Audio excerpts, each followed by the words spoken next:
two water taps together can fill a tank in 9 3 by 8 hours. అంటే 8 9 72 plus 3 75 by 8 hours. Two water taps together can fill a tank in 75 by 8 hours.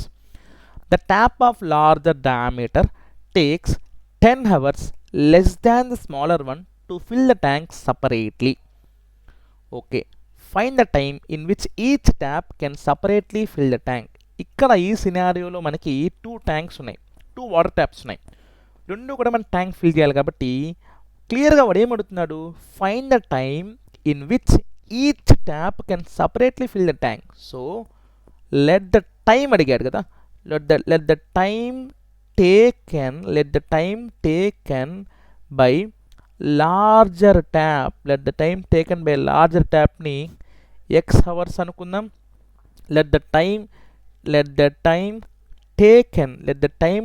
taken by smaller tap, let the time taken by smaller tap ని మనము y hours అనుకుందాం. అంటే ఒక larger tank x అవర్స్లో fill చేసిన ఒక ట్యాంక్ని tap, అదే smaller tap అయితే y అవర్స్లో ఫిల్ చేస్తుంది అన్నమాట.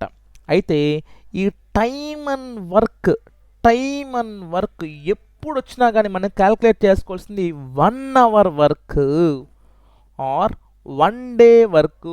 క్వశ్చన్లో ఏముంటే దాని ప్రకారం మనం 1 hour వర్క్ క్యాల్కులేట్ చేసుకోవాలా, లేదా 1 day వర్క్ క్యాల్కులేట్ చేసుకోవాలా, లేకపోతే ఒక సెకండ్ వర్క్ క్యాల్కులేట్ చేసుకోవాలో చూసుకోవాలి. ఎప్పుడు కూడా ఆల్వేస్ క్యాల్కులేట్ 1 hours వర్క్. ఇప్పుడు ఫర్ ఎగ్జాంపుల్ ఒక ట్యాప్ 2 hours పడతాం ఫిల్ చేయడానికి, అప్పుడు 1 hourలో ఎంత ఫిల్ చేస్తుంది, 1/2. అదే ఒక ట్యాప్ ఒక ట్యాంక్ని 3 hours ఫిల్ చేస్తుంది అనుకోండి, 1 hour ఏమవుతుంది, అప్పుడు 1/3 ఫిల్ చేస్తుంది. అదే ఒక ట్యాప్ ఒక ట్యాంక్ని 4 hours ఫిల్ చేస్తుంది అనుకోండి, అప్పుడు 1 hour వరకు ఏమవుతుంది, మనకి 1/4 ఫిల్ అవుతుంది అనమాట. సో ఎన్ని హవర్స్ అయితే 1 hourలో దాని రెసిప్రోకల్ ఫిల్ చేస్తుంది. ఓకే, సో నౌ 1 hourలో ఇది 1/x ఫిల్ చేస్తుంది, ఇది 1 hourలో ఇది 1/y ఫిల్ చేస్తుంది. టుగెదర్ ఎంత టైం పడుతుంది, 75/8. టుగెదర్ మనకి 75/8 hours ఫిల్ వస్తుందంట టుగెదర్. అప్పుడు టుగెదర్ 1 hour వరకు ఏమవుతుంది, మనకి 8/75 అవుతుంది. రెసిప్రోకల్ కదా, 1 hour అంటే ఆల్వేస్ రెసిప్రోకల్. టుగెదర్ మనకి ఇద్దరు ట్యాప్స్ ఏమవుతుంది, మనకి 1/x + 1/y is equal to 8/75. చాలా ఇంపార్టెంట్ ఇది. వాడు టుగెదరు ఎప్పుడు మనం x + y తీసుకోకూడదు. టుగెదర్ అంటే ఇది x అవర్స్, ఇది y అవర్స్, అలాగా తీసుకోవాల్సింది. ఇదేమి ఈక్వేషన్, ఇది ఇన్వర్స్ ప్రపోర్షన్, ఇది డైరెక్ట్ ప్రపోర్షన్ కాదు. సో ట్యాప్స్ పెరిగే కొద్దికి ఏమవుతాయంటే మనకి టైం తగ్గుతుంది. ఇది ఇన్వర్స్ ప్రపోర్షన్ ప్రాబ్లం.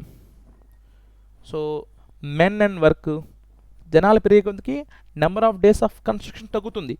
ఇక 2 ట్యాప్స్ అంటే ఏమవుతాయి, మనకు తగ్గుతాయి. కాబట్టి ఇన్వర్స్ ప్రపోర్షన్ ప్రాబ్లం కాబట్టి 1/x + 1/y is equal to together 75/8 hours అయితే టుగెదర్ 1 hour వరకు ఏమవుతుంది, మనకి 8/75 అవుతుంది అనమాట.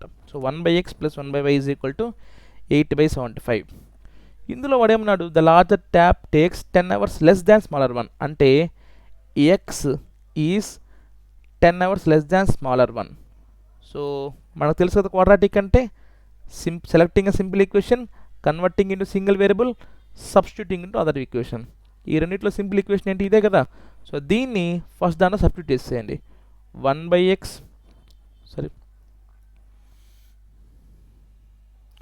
మనకి x ఏమొచ్చింది, మనకి y - 10. సో x బదులు y - 10 పెట్టేసేయండి. 1/y - 10 + 1/y is equal to 8/75. Cross multiply చేసుకోండి. 1/y - 10 + 1/y is equal to 8/75. Cross multiply చేసుకుంటే y × 1 y + y - 10 × 1 y - 10/y - 10 × y, y - 10 × y is equal to 8/75. 2y - 10/y² - 10y is equal to 8/75. Cross multiply చేసుకోండి. 75 × 2y - 10 is equal to 8 × y² - 10y. Cross multiply చేసుకుంటే so నా 75 2 జర్ ఏమవుతుంది, నాకు 150y - 750 8y² - 80y. So ఓవరాల్గా అంతా ఒక పక్క తిప్పించుకుంటే 8y² - 80y అవతలే ఉంది, ఈ 150 అవతల పోతే minus 150y minus 750 is equal to 0. 8y square minus 230y minus 750 is equal to 0. So ఓవరాల్గా మనకి అన్ని 2 టేబుల్ డివైడ్ అవుతాయి కాబట్టి 4y square minus 115y minus 375 is equal to 0. So దీన్ని మనం సాల్వ్ చేసుకుంటే డైరెక్ట్ ఫార్ములా కానీ ఇంకేదైనా కానీ ఇక్కడ చూడండి 4 × 375 అంటే మనకి 1500, ఎందుకంటే 4 3 1200, 75 4s వచ్చేసి మనకి 300, సో 1500. సో దీని ఫ్యాక్టర్స్ ఏమవుతుంది నాకు 100 × 15. So 4y square minus 100y minus 15y minus 375. So ఇక్కడ కామన్ తీసుకుంటే 4y y minus 25 minus 15 common తీసుకుంటే y మైనస్ 25.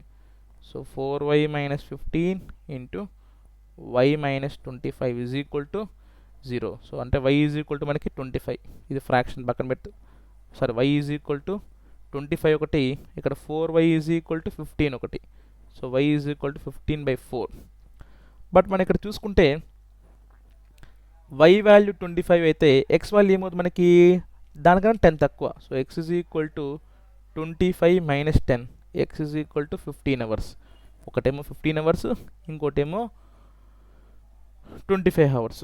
ఇది తీసుకుంటే మనకి x ఏమవుతుంది దీనికన్నా 10 తక్కువ అనుకుందాం. 15/4 మైనస్ 10 అంటే నెగిటివ్ అయిపోద్ది. ఇదే 3 పాయింట్ సంథింగ్ మైనస్ 10 నెగిటివ్.